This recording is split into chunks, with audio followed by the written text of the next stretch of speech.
Olá, eu sou o Dr. Luiz de Oliveira e estamos com WTN Saúde. O tema hoje é oftalmologia. Eu trouxe aqui o Dr. Alberto de Oliveira Ramos, membro da Sociedade Brasileira de Cirurgia Oftalmológica e é membro de um seleto grupo de cirurgiões que fazem transplante de córnea. Dr. Alberto, prazer em tê-lo aqui. Prazer é todo meu, Dr. Luiz. Bom, eu queria saber, a princípio, qual é a visão que você tem da oftalmologia no Brasil, se as pessoas têm acesso a esse tipo de especialidade ou se você vê uma carência desse tipo de serviço no Brasil. Muito bem. Eu gostaria de primeiro agradecer a você, aos organizadores do programa, essa oportunidade de informar os espectadores sobre a oftalmologia. A oftalmologia trata do cuidado não só clínico, mas também cirúrgico dos olhos das pessoas. E nós sabemos que dos 5 sentidos que dão ao ser humano a vida de relação, a visão informa ao nosso cérebro 80% de todas essas informações. O nosso cérebro recebe 80% das informações do meio ambiente através dos olhos. E a oftalmologia cuida dos olhos. E este cuidado no nosso país, como na grande maioria dos países ainda em desenvolvimento, ainda deixa a desejar, não só em quantidade, como também em assistência em todas as regiões do país. Nós temos uma carência grande de especialistas, mesmo na região sudeste, mas uma carência muito mais pronunciada na região, por exemplo, amazônica. E nós hoje, para o nosso país com 8 milhões de quilômetros quadrados, nós temos cerca de 12 mil oftalmologistas, o que é um número relativamente pequeno para a população brasileira, com a expectativa da longevidade aumentando e as doenças como as cataratas, os glaucomas, as retinopatias diabéticas aumentando, esse número de portadores de doenças oftalmológicas sem dúvida irá crescer.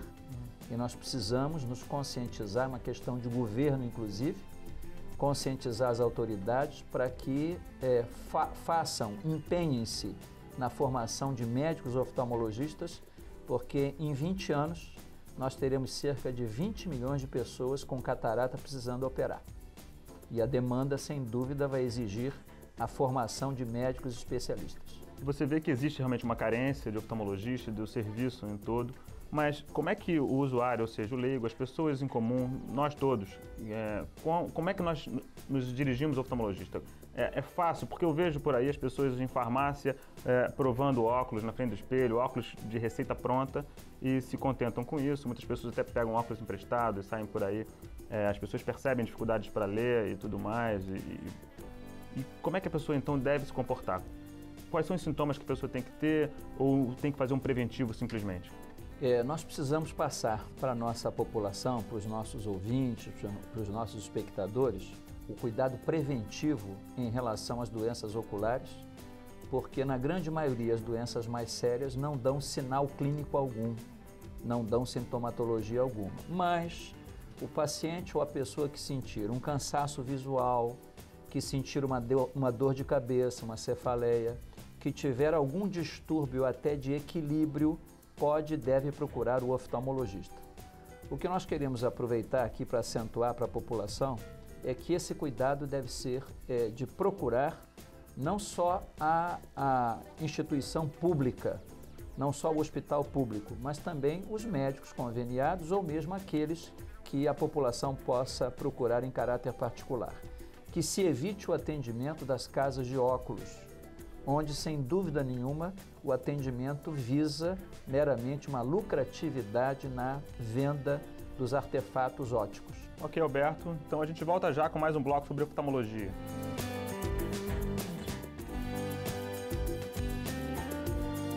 Estamos de volta com mais um bloco WTN Saúde. O tema é oftalmologia. Estamos aqui com o Dr. Alberto de Oliveira Ramos. Bom, a pergunta que eu tenho a fazer é sobre catarata. Catarata é uma doença muito comum e a gente ouve muito falar, mas eu queria que você me dissesse exatamente o que é a catarata, como ela se comporta, se existe alguma coisa que se possa fazer para evitar o surgimento precoce dessa doença.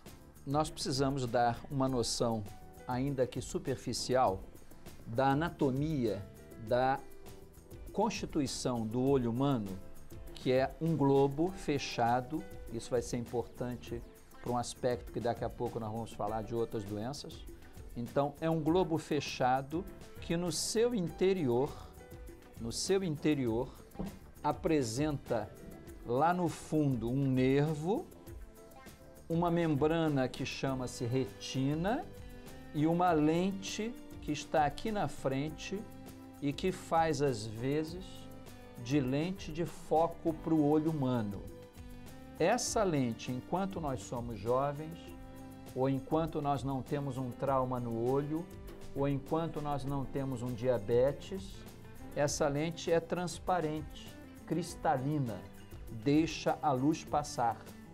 Mas quando esta lente vai se tornando opaca, vai ficando embaçada e vira isto que nós podemos ver aqui dentro deste vidrinho, esta lente se transforma então, de cristalina que era, se transforma na catarata que o Dr. Luiz está aqui apresentando para os nossos espectadores. Essa catarata tem que ser removida, retirada do olho, porque ela funciona como uma porta que fecha a entrada da luz. A luz entra aqui pela frente para poder chegar até a retina. Quem dá a visão boa para o olho humano é a nossa retina, mas a luz tem que chegar até ela. E quando a catarata obstrui, através da sua opacificação, a penetração da luz, só nos resta uma alternativa, removê-la, e hoje, quando nós a removemos, colocamos uma outra lente, colocamos um implante substituto, que vai propiciar ao paciente novamente a recuperação da sua visão. Essa catarata tem que ser operada hoje em dia de uma forma um pouco mais precoce do que no passado. Nós que já temos aí um pouquinho de estrada nesses 30 anos de cirurgia, nós tínhamos há anos atrás um método para operar em que esperávamos a catarata ficar como essa que está na sua mão. Amadurecer. Muito madura, muito rígida. Corrigindo com óculos. Isto.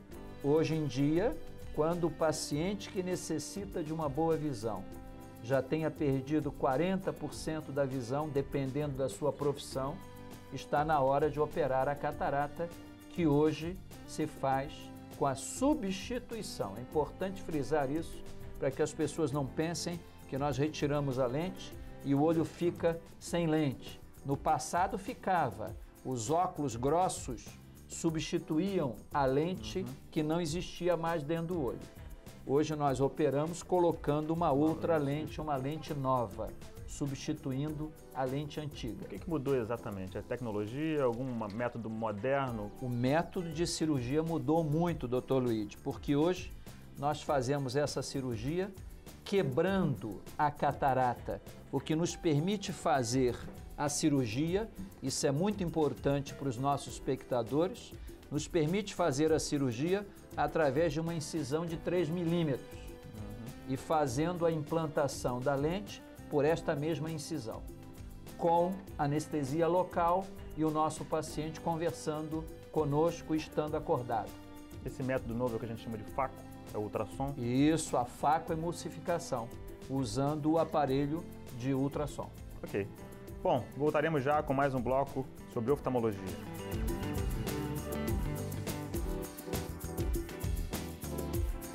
Estamos de volta com mais um bloco WTN Saúde. Dr. Alberto de Oliveira Ramos está aqui para nos responder mais uma pergunta, uma questão muito pertinente, porque muita gente acha que existe um método fantástico de curar qualquer tipo de cegueira com um transplante. Todo mundo se fala muito em transplante de córnea. O que é exatamente o transplante de córnea? Quais são as indicações do transplante de córnea? O que é a córnea? Onde está a córnea? E existe fila comprida? Existe uma dificuldade de acesso muito grande? Existe uma outra maneira de se fazer o transplante pela clínica privada?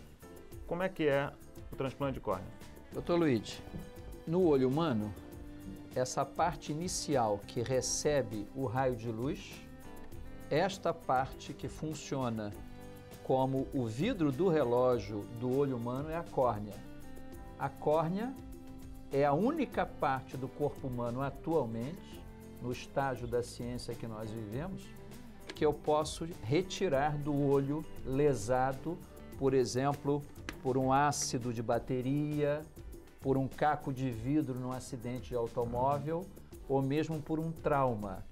Esta córnea transparente fica opaca, lembrando a catarata, a opacificação do cristalino da lente que está lá atrás da córnea.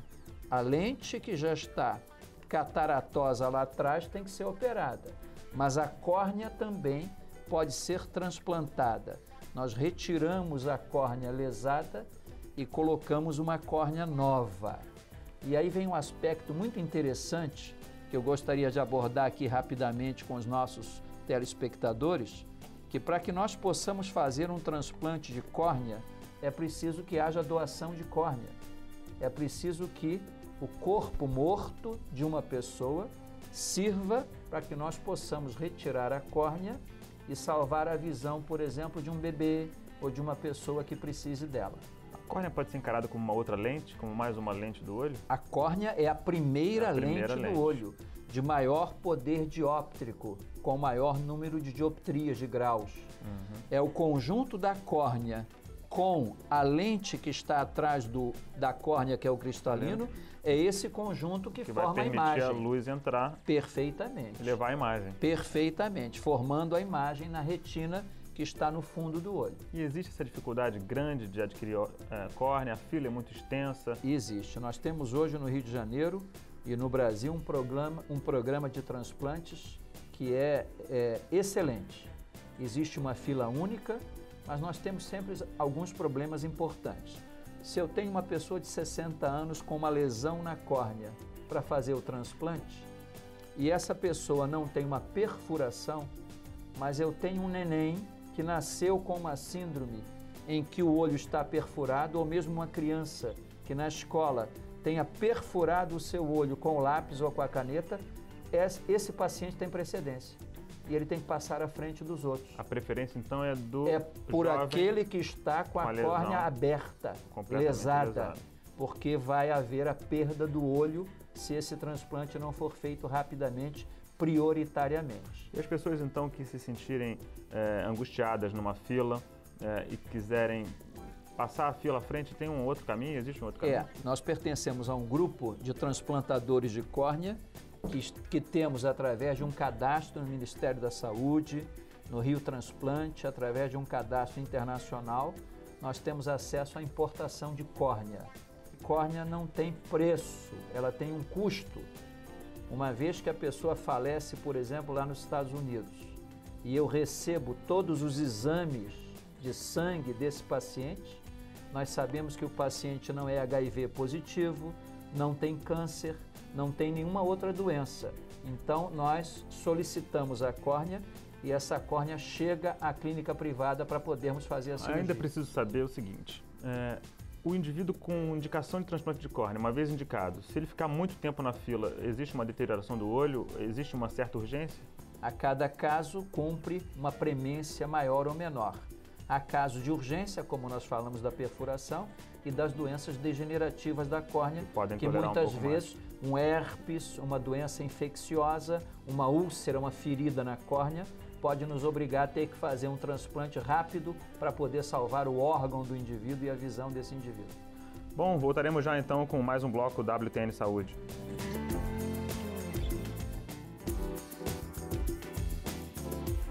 Estamos de volta com WTN Saúde, o tema ainda é oftalmologia. Doutor Alberto, tem mais uma questão pertinente, que é uma dúvida muito comum, é a segunda maior causa de cegueira, né? O glaucoma. Como é que você explica a doença, o que é a doença glaucoma e o que se faz para tratar? Existe algum sintoma que leve a pessoa a suspeitar disso? Nós sabemos que hoje, no mundo moderno, a doença glaucomatosa é uma síndrome que afeta o nervo que está aqui na parte posterior do olho e que é o canal de informação do cérebro. É através desse nervo que o cérebro vai receber as informações provenientes da retina e captadas através da luz. Uma doença que afete o nervo vai diminuir a qualidade da visão. Por exemplo, nós sabemos que o álcool, a bebida, é uma das causas importantes de neuropatias alcoólicas. A doença glaucomatosa, ela se instala no olho humano, na maioria das vezes. Vamos lembrar que o olho é uma cavidade fechada e que tem um líquido dentro. Este líquido que preenche todo este espaço onde está aqui a nossa mão, esse líquido, quando aumenta de pressão, aumenta de força, ele acaba pressionando o nervo, que é o ponto mais vulnerável do arcabouço do olho. E se esse nervo começa a sofrer uma pressão, os vasos sanguíneos que o nutrem começam a diminuir a oxigenação dos neurônios, das células nervosas, e o nervo acaba por morrer. E quando este nervo começa a ter um dano, é claro que a visão do paciente começa a se degenerar. E uma coisa importante, Dr. Luiz, para ressaltar, é que quando o paciente tem a catarata, está cego pela catarata e nós operamos, 2 dias depois ele está voltando a enxergar tudo. Mas o paciente cego pelo glaucoma, se infelizmente chegar a nós já cego, não haverá condição de restaurar a sua visão. Mesmo entrando a luz, ele não vai. Ele não vai poder ter a captação e a transmissão da luz para dentro do cérebro. Então, na maioria dos casos, o glaucoma se apresenta com o aumento da pressão intraocular. E nós temos não só os colírios, como também os tipos de cirurgia para tentar diminuir este dano que a hipertensão do olho acarretaria ao nervo. É uma doença que nós temos que assinalar, é surda, é uma doença de morbidade elevada, é capaz de cegar sim uma pessoa, mesmo um recém-nato, que nasça com o glaucoma congênito, que tem que ser operado de urgência, e é uma doença que você pode chegar aos 100 anos de idade sem tê-la. Consequentemente, a maneira de fazer a prevenção é procurar o seu oftalmologista para fazer o exame com a avaliação também da pressão intraocular. Quando você detecta o problema, glaucoma, é uma doença que você consegue controlar a princípio com tratamento clínico? Depende do nível da pressão que o paciente vai apresentar. Nós sabemos, por exemplo, que nos nossos irmãos de cor, os pacientes de raça negra, geralmente têm glaucomas com pressões muito elevadas. Para uma cidade como o Rio de Janeiro, ao nível do mar, aceita-se como uma pressão razoável a pressão inferior a 20 milímetros de mercúrio. Pois bem, já tivemos pacientes chegando a nós com 50 de pressão no olho. É claro que esse paciente é feita uma medicação de urgência e ele é levado à mesa de cirurgia. Mas aquele paciente que tem uma pressão 24, 26, 28 e com medicamentos confortáveis que permitam a ele o seu trabalho normal, se ele tem a condição de fazer a medicação e de controlar a pressão, esse paciente nós deixamos para operar o glaucoma dele o dia que ele precisar operar alguma coisa. Existe algum sintoma que mostra a necessidade de o cara procurar de urgência? Porque, eventualmente, o glaucoma agudo promove dor, né? Dor. E aí, sim, o indivíduo que tiver dor no globo ocular, é conveniente que procure oftalmologista de urgência, né? Perfeito. Então, o glaucoma agudo, como você bem frisou, ele provoca uma dor lancinante, uma das dores mais terríveis que o ser humano pode ter. Mas é importante assinalar que glaucoma é uma causa séria, importante de perda de visão, mas é uma doença que no cotidiano não dá sintomatologia. E não dando sintoma, procure o seu médico oftalmologista e não deixe de solicitar a medida da pressão. Existe ainda algum tipo de comportamento que leva ao aumento da incidência de glaucoma? Não? O fato das pessoas chegarem aos 30, 40, 50 anos de idade sem nunca terem feito um exame de vista. O exame de vista deve ser feito a partir dos 3 anos de idade, uma vez a cada 2 anos, incluindo a avaliação da pressão. Ok, voltaremos já com mais um bloco WTN Saúde.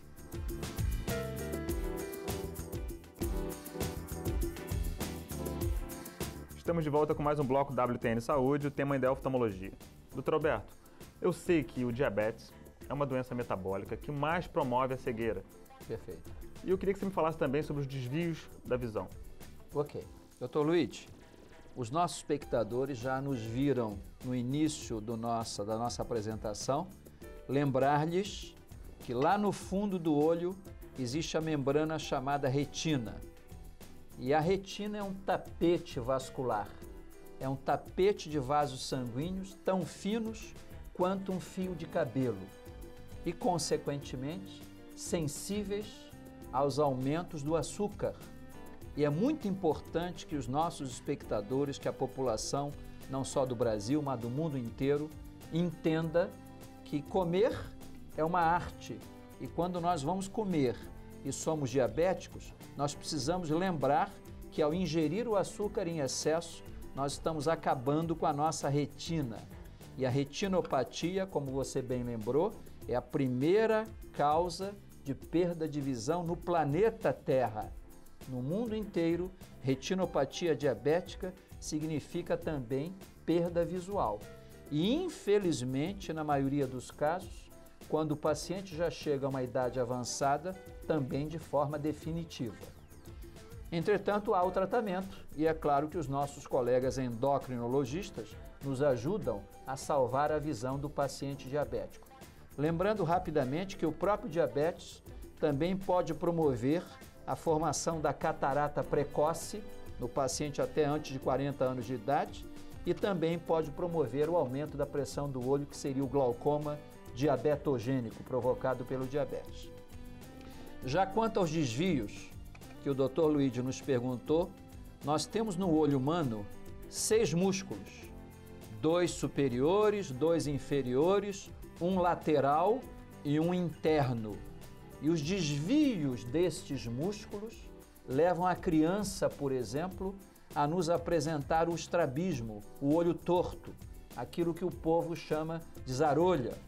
Ora, a criança que tem, é importante lembrarmos isso aos papais que estão nos assistindo, a criança que tem um desvio no olho, ela está necessitada do exame oftalmológico, não só para que se veja se há uma má formação muscular, que muitas vezes com uma cirurgia simples, até certo ponto simples, é corrigida, como também se há algum outro problema mais sério provocando o desvio do olho da pessoa.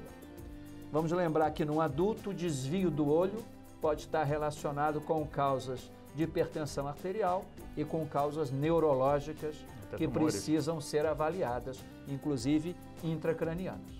Ok?